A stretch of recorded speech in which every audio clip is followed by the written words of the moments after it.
Hello, Adab, Namaste. I am Nadia Khan. On behalf of the DC South Asian Arts Council, welcome to tonight's event. Before we start, I wanted to take a moment to thank our moderator and guest speakers for their time and participation. We look forward to a really great conversation tonight. You can learn more about our organization and view our programming schedule at www.DCSAACI.org. For tonight's session, our moderator will be Nacha Srinakarin.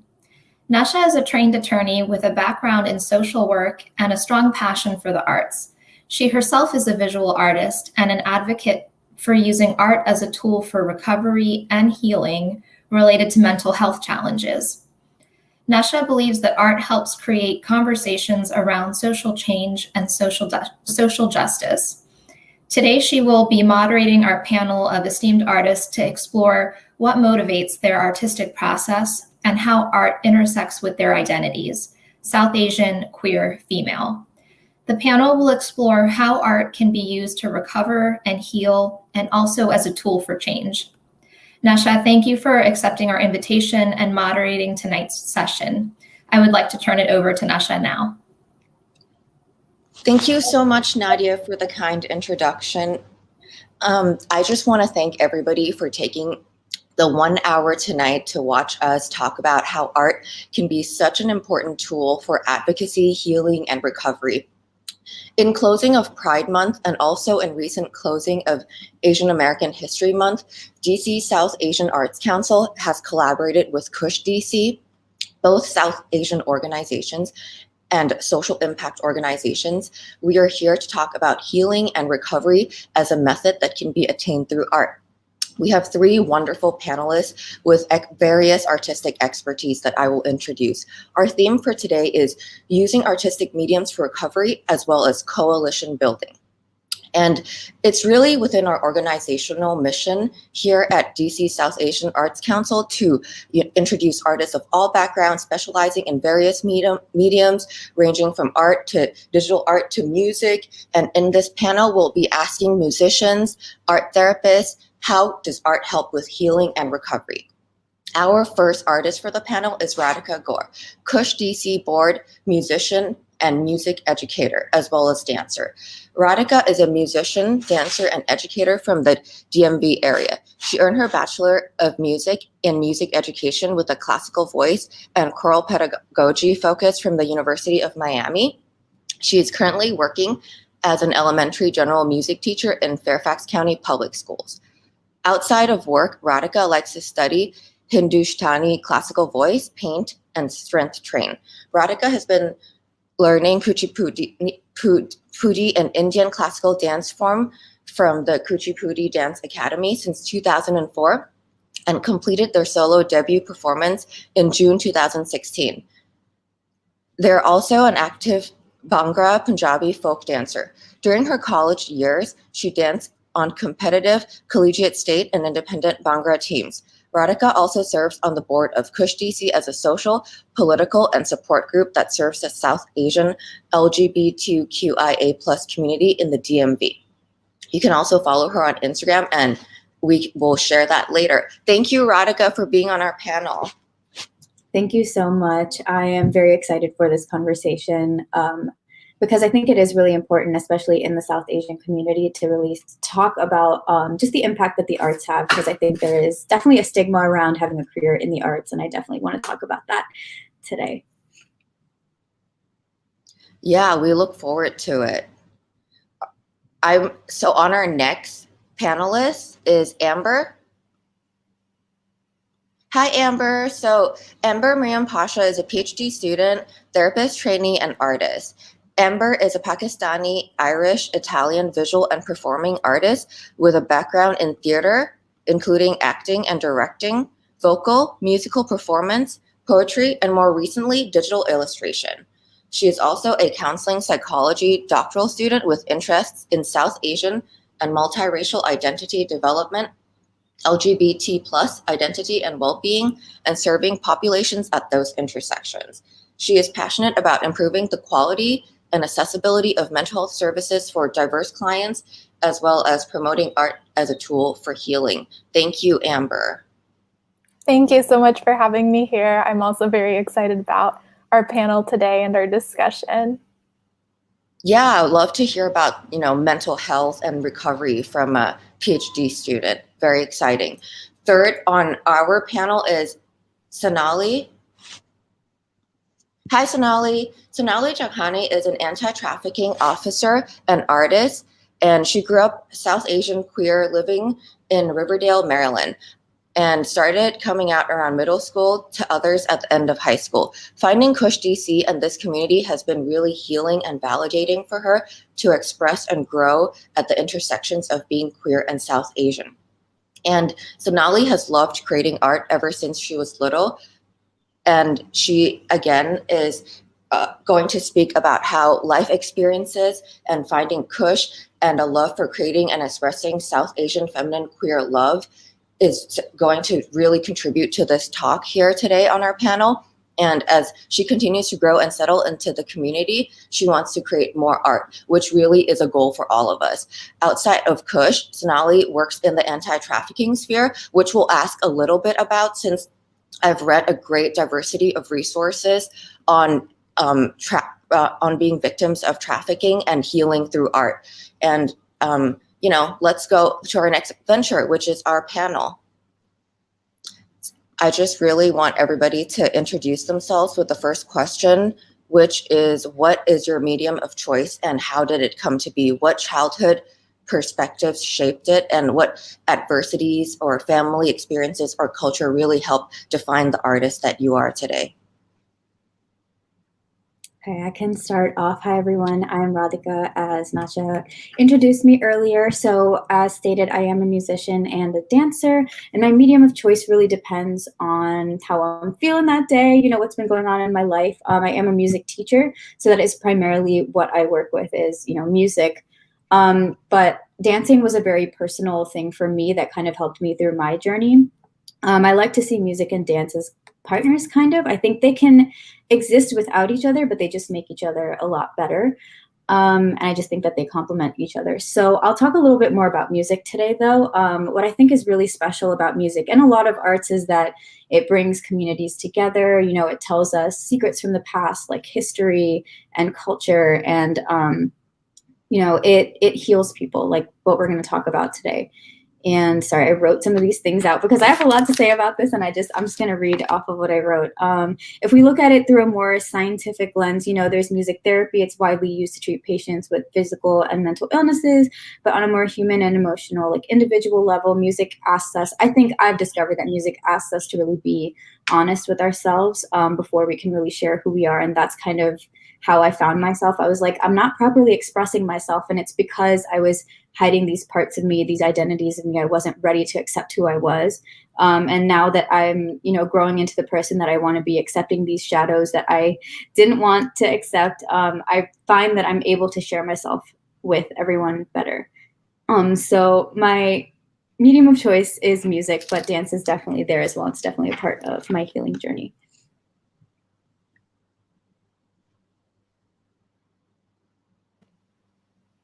I can jump in next. Yeah, go ahead. I have kind of a wide array of background in various different art forms, but right now my medium of choice has become digital illustration and artwork. That was kind of a shift at the beginning of the pandemic because my previous main focus has been theater, performing arts, vocal performance, and all of these things obviously could not safely be done during the pandemic.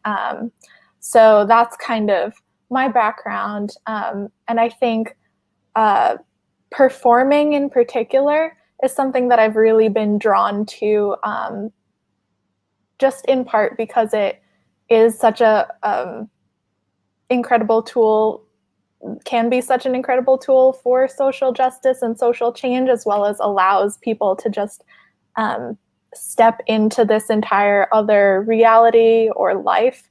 And as both an actor and director can allow you to just kind of hold up a mirror to society or to the audience and get some of that really rich reflection. I've also been able to see it be very healing for people.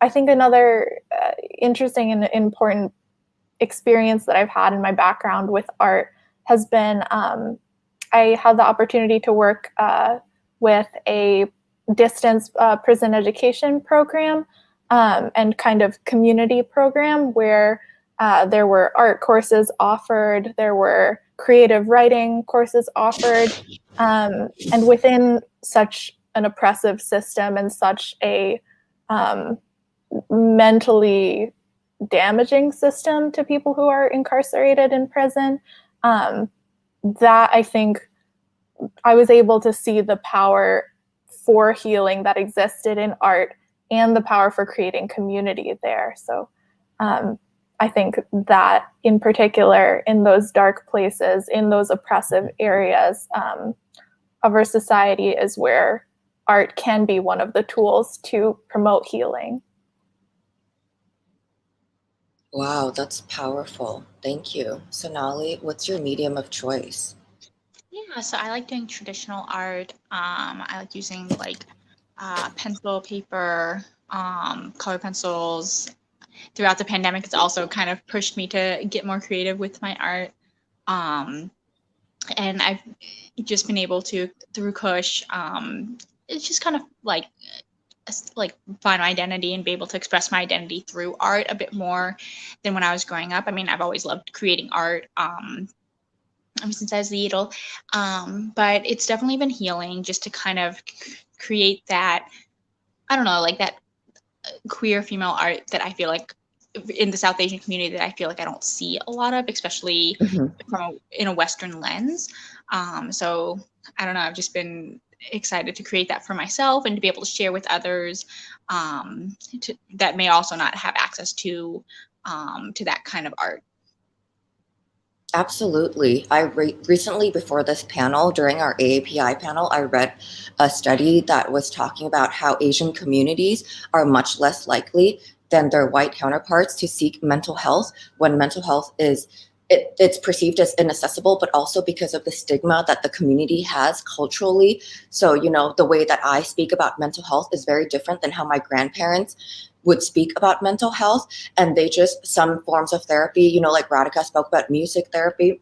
And then Amber spoke about the Prisoners Project, you know, and then Sonali, you spoke about like how art has helped with coming out. Like for me, art has definitely helped with my mental health challenges that we you know, as part of a community, we all struggle with on different levels, different spectrums. And I absolutely agree with Amber. Yes, in dark moments, art really helps you express things that are hard to express in words, especially when you come from a culture that has been disincentivizing that. The push for mental health, I think, is slower in marginalized communities because of the intersections of oppression.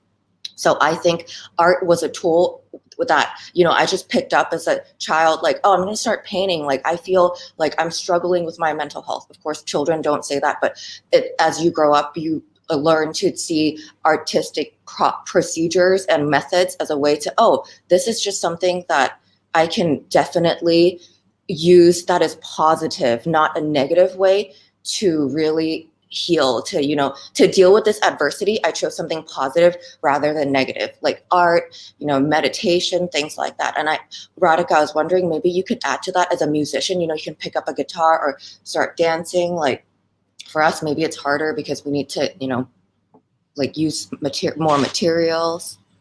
Yeah, I wanted to talk a little bit about this. One, I just wanted to say that in Asian and South Asian cultures, there is just like the music and dance traditions are so rich and so vibrant. And it's really shocking that people don't even value it as a tool to like truly express themselves. It's kind of just like a resume builder, like, oh, I did this as a child, but they don't really see it as a way to express themselves. And it's just sad to see because it's like, I feel like it becomes such a big part of your identity as you're growing up. Like, you know, you're immersed in this art and then you kind of just abandon it when it really could like blossom into something else. So I wanted to talk about that, but then also more in line with what you were saying, when I was in some of my like darkest, toughest times, it was dance actually that pulled me out. So I was majoring in music, but since it was my major at the time, it was stressing me out a lot. So I couldn't really rely on it as much because I felt a lot of pressure to literally perform for my major. And so dance was one of those extracurricular things that I did, and that's when I did Bhangra, which is a Punjabi folk dance, and it's a very prideful dance. And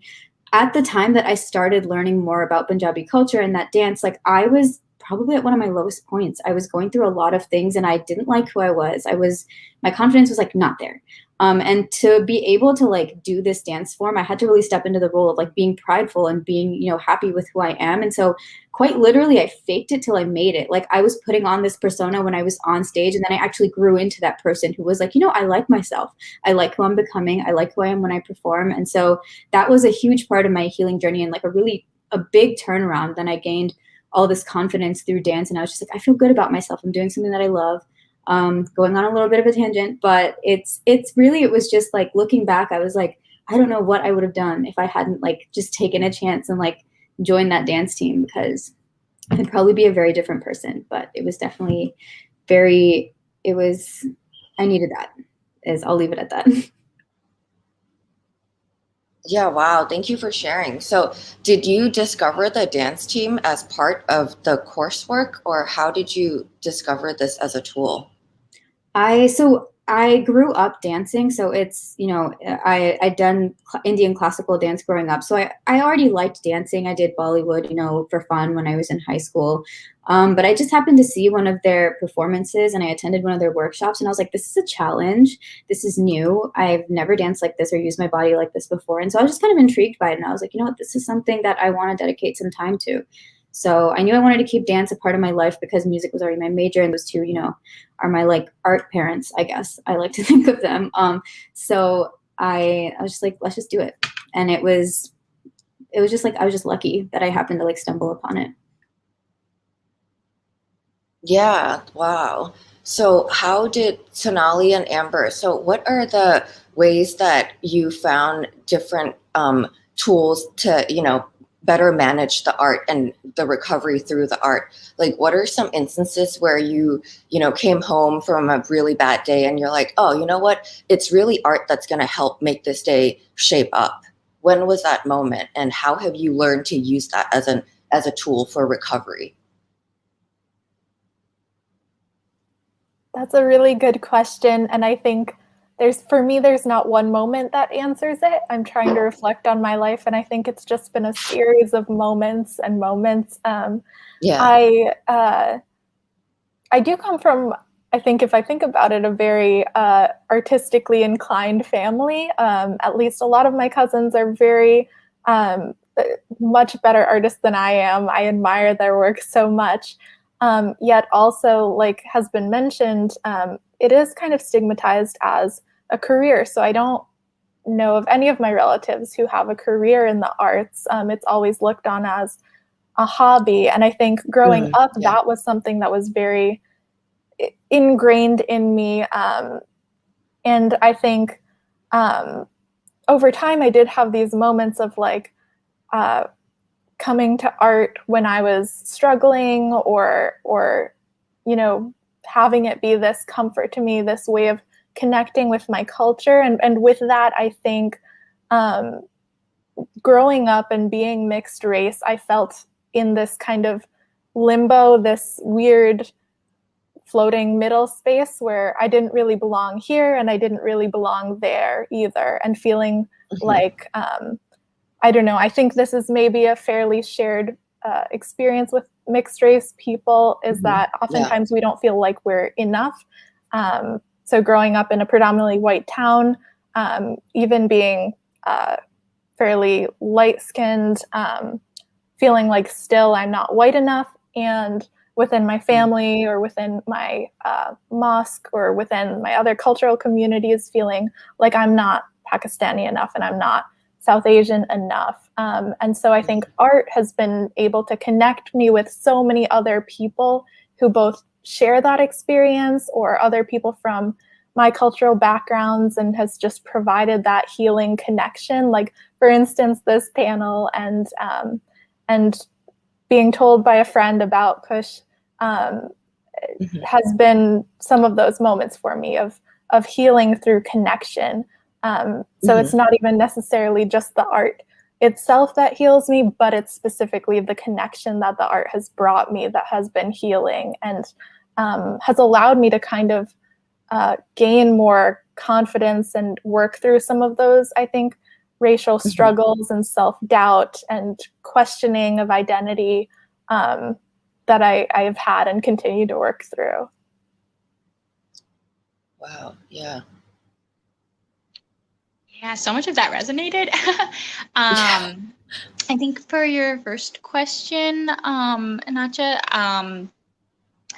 I guess like I grew up in a household where I didn't feel like my words were heard enough, especially in those really tumultuous moments. So I think for me, art was a way of expressing myself and kind of a way to like, I always like my mom like would get me like little notepads and they were very, I think I was appreciative that my parents were respectful enough to like go through my stuff. So I could kind of just like draw and kind of, express myself kind of like it's a diary, but like just with pictures. So those were like growing up. So that for me was kind of like, it was again, a series of moments, rather than like there was one specific incident, but it really was like a culmination of like multiple things leading up to that. And then being like, okay, I feel like at this point, my like words aren't being heard. So let me just kind of do art for me, like as a self way of like expressing myself rather than like having to like, work, like try to talk it out with somebody else. And then, like, I don't know, like I, again, definitely resonated a lot with what Amber was saying, that like being connected with Khush, and just the community, I think kind of played off of that, because a lot of my art growing up was more just like, a lot of it was anime based, because that was like, I really liked the art style.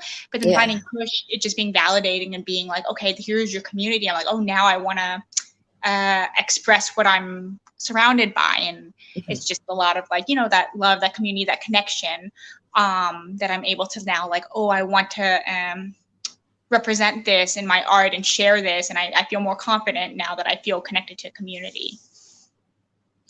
Yeah, when both of you said that, it really resonated with me as an artist as well, because a lot of my art is inspired, it is in fact inspired through adversity and challenges and moments of struggling with mental health, but also it's going out into the DC art community. So I had an art show at Howard Theater once. It's an art collaboration, like over 20 artists, but meeting all those other artists and asking them, hey, what inspires your art? Like, what is this painting about? Like, is that a self-portrait, or is that your partner? And just having all these conversations with people, like, who's that a photo of? Where was that taken? Like, those conversations really reinforce my understanding of myself as an artist. So I wanted to share, when everybody spoke about how, growing up, like in artistic families, some are more artists than others, some see art as a hobby. That's definitely my family structure as well. Like, I didn't see that it could be a viable career until later in life, as I immersed myself through the network, through meeting other artists and seeing how professionally and serious they're taking their art. Like, they would commit at certain time. Like, this weekend I'm focusing on my art this weekend. I didn't know I could live like that. But once I found out that, being an artist is a lifestyle, it truly was life-changing. That's why I thought, was it always just you were trying to express yourself as a child, or I wanted to hear everybody's trajectory. So that really helped me shed light on how all of you are as an artist. And, for our next question, it definitely relates to our next question, which is, how does growing up South Asian or part South Asian, for Amber, how did that really reinforce your art? Or did it create some inspiration? Did it create any schisms? Like, what is the intersection between being South Asian and being an artist?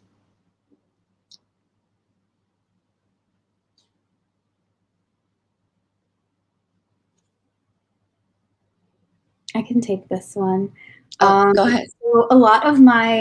So everyone will talk on it, but I'll just go first. I think a lot of my formal training in the arts, as I mentioned, was Indian classical dance, and I've recently started Hindustani classical voice.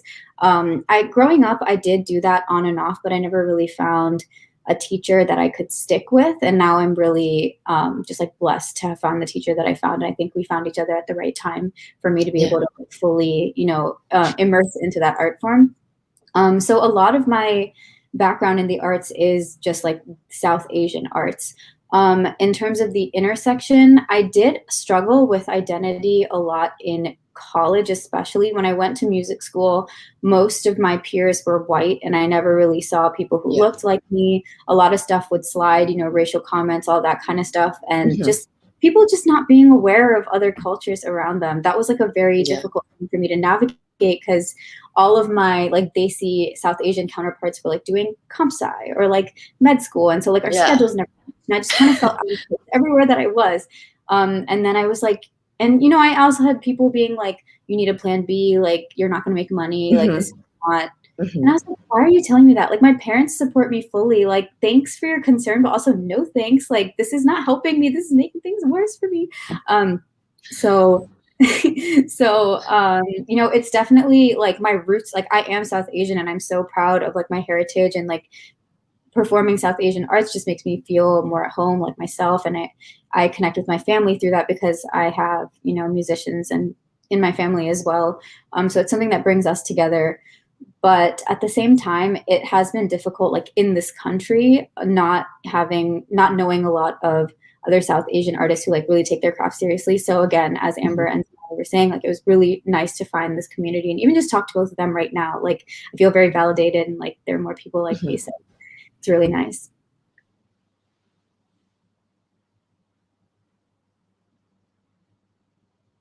Definitely, I echo what you said about feeling like, even particularly in this space, validated and just surrounded by this warmth that comes from being with fellow artists from our own culture. And like I said before, definitely growing up, being mixed race has certainly informed my art. It's informed the way that I approach, if I'm directing a play, if I'm acting in a play. I think it informs the connections I'm able to make with the characters that I'm portraying, for instance. It also, I think, allows me a little bit to, I don't know, just engaging with art makes me feel more comfortable with breaking with tradition in a sense. And at the same time connecting with tradition. So for physical art and poetry, I find myself using it as almost a tool for introspection at times. A lot of the art that I make is just, personal and just for myself. And so I'll notice when I make an art piece, these kind of, even if not intentional, for instance, maybe some Islamic kind of imagery will appear, or architecture type things will appear, or Irish kind of looking motifs and aspects of it. And it just kind of feeling like these things are coming through in my art. It is almost like journaling, or just kind of almost like therapy in a way. And I think definitely being like training to be a therapist, I see that as well, that art can be such a good tool for introspection and for connecting with one's culture. And I definitely feel like for me, it's been able to help me do that and connect with pieces of myself that in high school, for instance, I suppressed or didn't connect with or didn't feel comfortable connecting with. And now being able to, through art, embrace and depict those aspects of my culture and be able to fully feel like I can connect with them again has been really meaningful. Yeah. Oh no, go ahead, Sonali. I was just gonna say, yeah. So I grew up in a blended family, so meaning that so my mom was white. So it's just kind of like I wasn't exposed to a lot of cultural stuff. I also grew up in a Christian household, which meant we were very American, very we didn't watch Bollywood movies. We didn't have that cultural exposure. Yeah. And can I just say, my dad's cooking was not, it just didn't work. But and he did the best he could. He did the best he could, and I love him for it. But that just meant I wasn't surrounded by my culture, and it meant that I was very intentionally or subconsciously both suppressive of like who I was, and I wasn't able to connect to my roots because I didn't have anybody really around me to connect with. So, you know, being able to do art again was another way of expressing myself, and definitely really good for introspection too, because I can definitely see those points in my art where I was feeling really low, and there are other points where it's like, okay, I'm feeling a little better, and it definitely came through in my art, and was definitely a way to kind of, you know, get those emotions out of my head onto paper and just kind of like either let them go or express them. And I think just as I got older, I was able, especially with the blast of the internet, the growth of the internet, being able to find the resources, learn about my history, learn about my country's history, connect with my family members in India, to be able to connect to my roots. So that's just been amazing. And then again, having panels like this, I think I'm so grateful for, because it's like being able to talk about it through an artistic way is also just really healing and really great. Because I think just for my personality and being a bit more introverted, like art and being able to express myself that way versus, you know, like going out, which by no means am I trying to like knock that. It's more just like, you know, I love these kind of panels to be able to, you know, talk about and like collaborate and find community with other fellow artists to talk about this. Yeah, absolutely. What are the other, if anyone can speak to other inspirations for your art, other influences? So we spoke about how being queer has helped shape that. I spoke about how mental health challenges has shaped that. And we all spoke about, you know, growing up South Asian. I talk a little bit about, you know, how growing up in an Asian household, art wasn't taken seriously. And it wasn't until adulthood that I took my art seriously. So can you guys share anything, other inspirations, maybe some life event, you know, just something that really inspires you to do the art that you do, or, you know, just to get up, like you need to practice your craft? Like, what is it that pushes you from, you know, your bedroom to that easel or to the guitar or to the dance floor, dance studio? Like, what is that drive? Where is it coming from?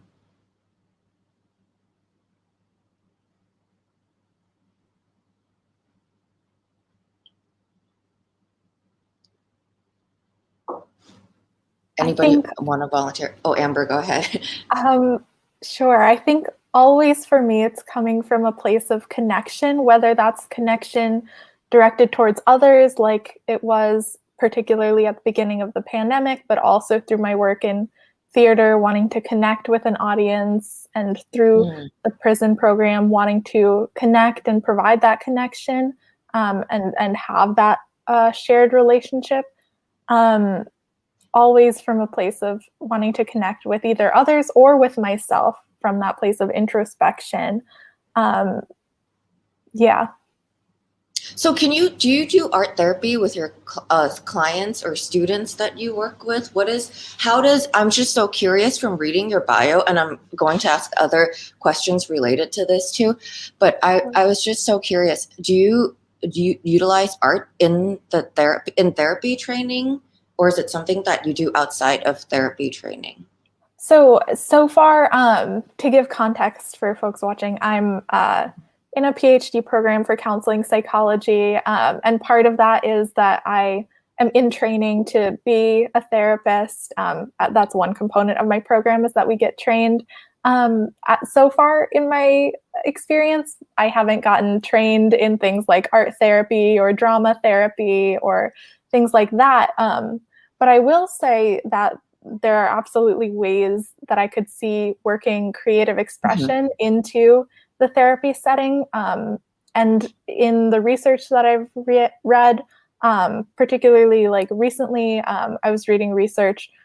This was with Indigenous communities, but that also talked about, you know, how art and expression and music and dance and painting can be more accessible ways of emotional expression or connecting with people's roots for diverse clients. And I think that's why it's particularly important in the therapy setting to make space for that, as and to treat it as a valid and valuable method of healing. I think I haven't found this to be always the case, but sometimes people think of art therapy and music therapy and drama therapy as kind of gimmicky or not as legitimate. But I absolutely think that they can be very, very rewarding for people. Yeah, I agree. So I also wanted to ask Radhika that do you think there's some intersection between the sharing of art, since you're a music educator, Radhika? So it's not just using art itself or music itself as a tool, but what is empowering as an artist or as an art educator is using art as a tool to share and being able to share that tool. So, as a dancer and a musician, you say, oh, I use art as a healing in my personal space, but now I get the chance to stand in front of all these students and change their life by giving them a tool that they can use for, that they're passionate about, that they can use for forever, like for the rest of their life. I'm the person that taught them that art is a tool. Now take it and use it. Like, does that empower you? And maybe Sonali, you can speak about this since you also work with victims of human trafficking. So do you share, like, is it empowering to share art as a tool for healing and recovery in the greater community and also in the work that you do?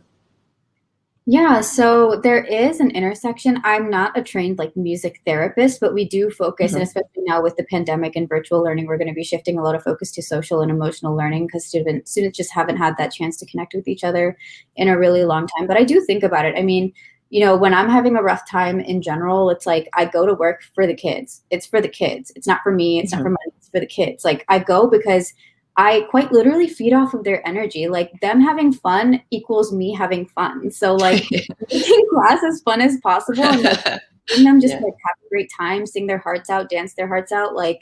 That's why I do what I do. I mean, yeah, money is there, but we all know the arts are not great for that right now. Maybe someday. But definitely it's empowering to see. And then I think I'll speak on one specific instance. So I was doing an internship at a high school and I was teaching AP music theory. I don't love music literacy. It's not my favorite thing in the world, but it is something that we have to teach. So I do it. But I had this small group of students that was kind of still learning the basics. And then, I helped them. Okay, so a little context, they had a test coming up the next day that I created for them just to kind of check for understanding. And I mean, I guess it was a legit test because they were graded on it. But I was like, okay, we're going to create a study guide for this. So we went through every kind of question that I could ask them. And I asked them to write down, how they would get to the answer.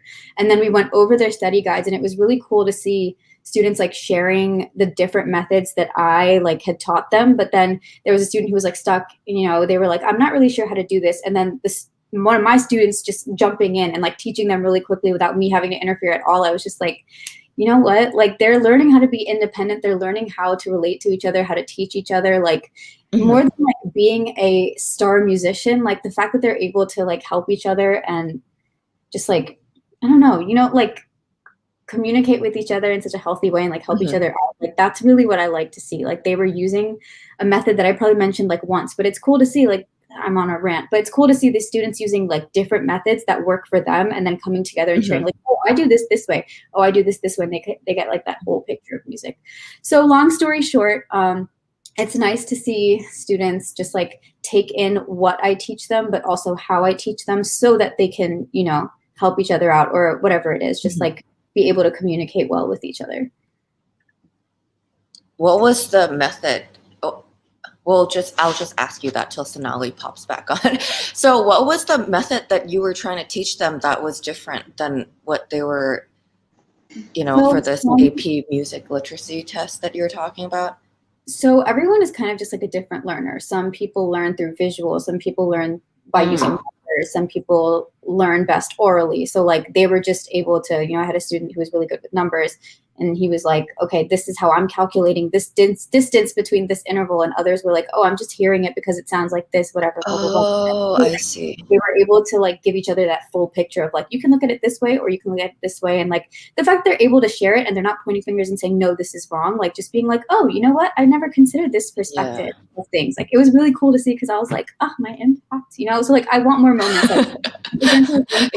what feeds me. I'm I love seeing kids just do their thing. It's awesome. Yeah, proud teacher moment. Sonali, what about welcome back? You pop back thanks for popping back on. So yeah, what about you? How about using art and how that intersects with your everyday work or, you know, your growth? Yeah, so, and I'm sorry about that. My phone is just not the greatest, and neither is my computer, so I appreciate your patience. No, totally. I'll be candid. Like I work more on the programmatic side of the anti-trafficking sphere. I used to work on hotline, so I haven't really done direct case management in where we can express art directly. But what I can say is that we really value being able to give survivors and clients that freedom to express themselves. And I think that's one thing that I really advocate for, in that whenever we make a decision, whenever we're trying to make a decision or making a presentation on the anti-trafficking movement, we want to have that survivor leader input. We want to make sure that we're giving them the creative freedoms to say, yes, I want to be a leader and I do want to give input, or to say, no, I don't want to be in the spotlight. I would rather do this, that, and the third. And I think that translates from the artist's perspective really well, because we don't want to force a survivor to be in another situation where like they might not want to be, forcing them to tell their narrative or their story, giving them that creative freedom to live the life they want to, if they don't want to center their trafficking story or not.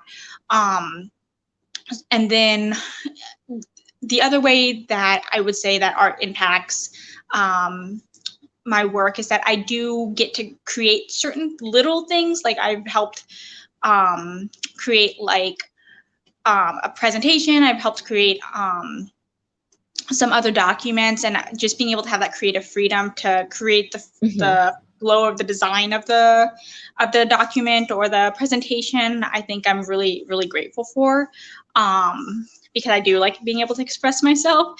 And I'm grateful that I do have a team that's like, they'll give me that creative freedom. Like I've been able to create the logo for our department. We're waiting to see if it gets approved. So looking forward to seeing if that does from upper management, but I don't know, I am grateful for that. Nice. Good luck on it getting approved. Hopefully soon. Yeah. So I just want to, so I mean, now that you were talking about logo creation, I just want to segue into being part of Khush DC, since this event is hosted in collaboration with Khush. So I just wanted to ask you, as our panelists, how did you discover Khush and how does that help you as an artist? So we spoke a little bit about, you know, how it helps you network and meet other queer artists, also of South Asian background. So I see that intersection, but what are the other intersections that I might miss from, you know, just partnering with you guys as an organization? And really, I just want to know, what are the highlights, you know, what are the best things about being an artist and also being part of Khush DC? And maybe Radhika can go first. I know you've gone first, but you are on the board, so, you know, representing the org. Sonali's actually on board too. She was actually on my committee. Oh, you're next. Okay. I discovered Khush DC literally through Instagram. Instagram rules my life. I hate to say it does, but it does. And they were looking for board members, and I was like still very hesitant to even just accept myself. And so I was like, you know what, it'll probably be good for me to meet other people like me, queer and desi and out, and maybe not out, but like have a community. And that's exactly like what Khush did for me. And that's exactly what I wanted. Granted, this first year we were virtual, but you know, I worked with Sonali all year. And when we first met in person, it felt like I'd known her for so long, because it's just like, you know, we work together and we've gone through some of the same stuff, and it's just really nice to have her and the rest of the community. And we had our first in-person event a couple weeks ago, and I just felt so at home there in a way that I haven't felt before. So, and then, you know, we were even like towards the end of that, we had a little pride picnic. Towards the end of it, we had some members, we just, you know, singing little songs and stuff like that, just because we were together and we were happy and we wanted to express that. It's literally like, if you're happy and you know it, clap your hands, but like the adult. Yeah. So yeah, I pass it to Sonali though, definitely. Love Khush. Yeah, just definitely got to echo it. I found Khush through Facebook. I mean, I'd found them a while before, like on they had a website a while ago, And I had found it, I'd reached out, but I didn't really hear anything. So I kind of like had to go do my own thing. And then I found Khush again on Facebook, went to one of their meetings, and I was like, oh my gosh, this is the space I've been looking for like almost literally my whole life. Yeah. Or at least until I had like, come out to myself. So yeah, and then I joined the board about a year after, or a couple months after being part of the Khush space. And I was like, oh, I would really love to like, be part of the leadership that makes the change and creates the space for the community members. And I just can't say enough how healing it's been to just find a community of people that just share your identity and share your experiences, whether that being South Asian growing up here or South Asian growing up abroad and coming to America, just having that South Asian queer American experience. And then in terms of just how it's affected my art, I mean, we've also had the chance to create like posters and like announcements and flyers for Khush events. We've gotten input to, on the logo. I know another board member of ours like put some together and we got to have that input. It's just been amazing to kind of connect with yourself to be able to express that art. And that feels like it's coming within rather than just being regurgitated from other sources. So like that and much more Khush has meant to me. So yeah, it's a great space. Yeah, and your new website is amazing, very artistic and beautiful and digital. Amber, what about you? What are your experiences with Khush? How did you discover it, and how have you grown as an artist since you have discovered it and joined? Yes, so I, like, full disclosure, I'm just like quietly like lurking and stuff so far in the Facebook group and the Instagram and like here and there interacting. Since I moved to the area during COVID, and that was my first year of my program. And so I haven't been able to meet anyone in person yet, but I remember this was like a very meaningful experience to me that I had during my interview at University of Maryland, was that I was able to connect with another South Asian woman who's an upper year in the program. And I was telling her a little bit about my research interests. We were just talking, just hanging out. And she told me about this organization, and it felt like a dream almost. Like it first of all had felt like surreal that I was connecting with someone who shared some of the same identities as me at the interview, and then to find out there's a whole organization in the area of other people who share that same experience and those same identities. It just felt incredible. So that was something that was like maybe one of the most memorable things from interview weekend. And I knew if I end up going to this school, I have to join. And so now that we're going back into the school year and I'm preparing to move back to the area for the upcoming semester, I'm so excited to get to attend hopefully safe in-person events and meet people and keep connecting to people in person. And it just seems like there's so many creative people in the organization. And just honestly, all I want is to like go paint in a park with some friends from this group. That's like my ideal. That, we can make that happen. Just the board, you got it. We'll board. They're right here. I'm ready. I'm excited for the book club coming up, but I so want to just go paint or sing or dance in a park with people. Stay tuned, because you are not the only one to request like a very creative space from Khush. So we will definitely talk about that. I don't know, Sonali, we will talk about it. And I just wanted to say also really quickly that like just the visibility of like South Asian queer women has been like growing recently, which is nice. But like growing up, I did not know any queer South Asian people at all. And like the youth nowadays too, they're so much more confident with their identities and stuff. And it's so nice to see them, like high schoolers, middle schoolers, be comfortable with who they are. And I wish that I had that. But I think it's because we are being the change we want to see. Like now that we're out and we're, you know, doing our thing, I think we're empowering the youth to also just like feel comfortable with themselves. And this is kind of a tangent, but I'm just so glad to like see more South Asian queer women just like on screen, on my phone, like on my laptop, in books. Like it just wasn't there when I was growing up. So it's really heartwarming. It's awesome.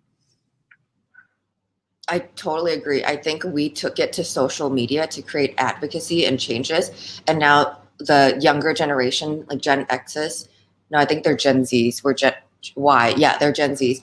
They're really coming out and saying things that we wanted to say on social media. But back when we were their age, we created a platform for that. Like we're the foundation for the platform, you know? And they're really all the advocacy movements, I would say it's because the youth of today are really empowered and they really speak about the change that they need to see, especially with women's rights issues, queer issues, with mental health issues. After the shooting, they came out there and they were saying on social media, would you want to go back to that school as adults? And they're saying things that adults don't say because of stigma, because of, you know, systemic oppression. They're saying things with Black Lives Matter. They're saying things that in our day and in our parents' day and our grandparents' day would never have been said. So really, they're a really strong source of power and empowerment, both for us. And so, which leads us, thank you, welcome back, Sonali. So it leads us to the last question before we close this panel. So we spoke a lot about art as a tool for recovery, healing, on a personal level. How can art be a tool for recovery and healing on a national level, especially in the rise of AAPI hate crimes, you know, the lasting impacts of all the rhetorics of the Trump administration? How do we heal and unite this country through art as a tool? Music, theater, cultural exposure, more South Asian film festivals, for example. How do you think art can help? I can start, if that's okay, before my phone kicks me Yeah. off. So I think when I think about art as a tool, especially with this last year, right, we saw so much pain and like hurt brought up, and we saw many people express that pain and combat it and address it and confront it in multiple different ways. And I'm not here to say like one way is better than the other. I think there are multiple paths to liberation, multiple paths to peace. And I'm not going to sit here and dictate how others should find their peace and fight for their communities. But I think for me personally, I do like fighting through art. I do try to have a more peaceful approach. And I think for me, like art is one way to do that, right? That you can express yourself, you can express ideas, you can express, and you can kind of bring visibility to your community, right? I think just echoing what Radhika and Amber had said is that just having the visibility of South Asian queer persons is just so healing, validating, and impactful. And I think art and media as one way of portraying who we are coming from us is so much more impactful, and that amplifies that, because it's not, right, like the famous saying, and I can't quote who it is, I apologize, but nothing for us without us, right? So us being that voice for our community, I think is super important, but also to uplift others, right? We're not in this alone. We owe a lot of our civil rights and freedoms to the Black community. We need to stand in solidarity with the indigenous communities of America. And so when we do this art, when we do these, when we create these platforms, we want to come together and don't leave behind our other communities, our Black and Indigenous brothers, sisters, siblings, non-binary folks, trans siblings. Yeah, we're all in this together, and that's the only way we're going to get through it.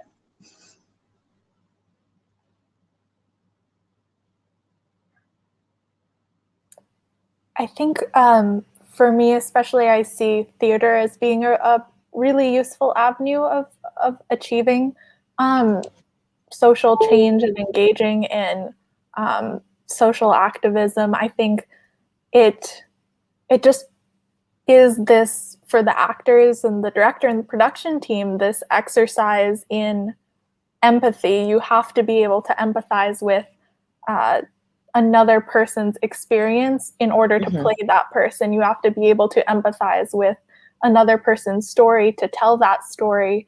And for the audience, it can do so many things. It can make people in our communities who haven't been represented finally feel seen and heard and like they matter. I know for myself, media, I wouldn't have even known one of the identities I hold existed if it weren't for media. Making that known and me being able to realize, oh, I'm not alone in this experience and I'm not broken. And for the audiences, it can also get at people who have an opposition to change and help them, and I think, engage in these issues in ways that perhaps put some of their defenses down. And make it feel less confrontational. And I think it's important in social change to have all of these different avenues towards it and come at it from a multitude of different angles. And one of those, I think, that can help is through presenting someone with a story, having them mentally engage with it, having it be that mirror that it holds back to them, and potentially if the audience does not like what they see, what does that prompt them to do in terms of change and action afterwards? I think can be really important and be a catalyst for them taking action and changing the things that they saw that they did not like. Yeah, I think that mirror analogy definitely pertains to all mediums of art. It's just a reflection of society, so that society can look at itself and look at the way that it's treating other more marginalized members. And without film, without music, without all these discourses created by art, that would be too confrontational, because we would only be protesting, but not through beautiful aesthetic forms like art. Radhika, what are your thoughts about advocacy and change through art as a tool? So part of my teaching philosophy is just recognizing that art is like a fundamental human expression. And I think that that's how we're just able to relate to each other. So, and it's true in music, even if we're not speaking the same language, there are things that you can just understand through music or understand through different art forms that you don't necessarily even need language for. So I feel like there's actually a lot of music out there that analyzes society, challenges what it sees. I'm thinking Kendrick Lamar. I love listening through and like picking apart what he's talking about, because a lot of people are like, oh yeah, Kendrick hype, but like he's really actually like social commentary. Like he's talking about like real stuff that people just, but it still plays. And then it makes you think about like, okay, why is he's telling this story? Where is he coming from? His experiences, and it just like shapes your worldview. And I think that now that all platforms are not just like white oriented, we have the power to tell the stories to change the world. I think before it was very difficult to get other stories out there because we just weren't given that opportunity. And now that we have it, we need to send it all out because everyone just needs to know. And yeah, so I think it's just, we just have to be very particular in like what stories we tell, how we tell them, because that is probably how we're going to change the world. Absolutely. Wow. Thanks. We're really excited. Since our mission is to create more cultural education through the arts, we're really excited to continue collaborating with you. And before we end this panel, just last thoughts from artists/panelists to the audience. Do you have any advice for anyone in the audience who has not yet experienced art as a tool for healing, but is now, after watching our live stream, inspired to just get up, go to Blick, get an easel, go buy a guitar and start playing music, start using art as a way of healing? What is that advice? How would they start?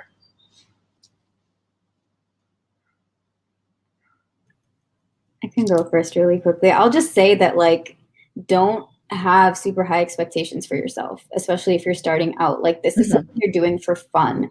And there's no right or wrong way to express yourself through any art. Like it's a fundamental expression. Like humans have created like, oh, this is good, this is bad. But like you do your thing, you're starting out, and then just experiment with it and explore and see what you like and continue doing that. Absolutely. Art is also about self-love and growing through the process. Amber, Sonali, any thoughts? Last thoughts for the audience? Sure. I mean, maybe I'm a little biased. I think taking up a creative hobby, if that's something that you feel called to do, is one of the best things that you can do for yourself, for your mental health, for your healing, for your just overall well-being. I think having a way that you can get everything that's inside out, or get yourself to connect with someone else or connect with your body through dance, it can just be so many things for you. It's such a versatile hobby. And yeah, just don't hold yourself to too high of a standard. No pressure. It's just for you and for yourself. But I really think it's one of the best things people can do for themselves. Agreed. Just want to echo it all. Like, go have fun. This is for you. It's not for others. It's not for perfection. It's whatever you need it to be.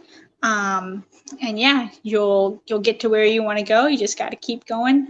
Support yourself, support others. And we at Khush, we're here to support you as well. Come find us. Thank you so much for being on our panel. We're so excited to continue collaborating with Khush, and don't forget to visit us on our various social media platforms to see this live stream. Thank you, wonderful panelists, for sharing your thoughts, your experiences, and also your artistic philosophy on how art can really help society. We really appreciate it. And for more live streams like this, just visit us on YouTube. Thanks again, everyone. And in the words of Bob Ross, which is how I would like to conclude, everybody can be an artist as long as you try. Thanks again. Thanks, Khush DC, and thank you, DC South Asian Arts Council. Have a wonderful evening. Thank you. Bye.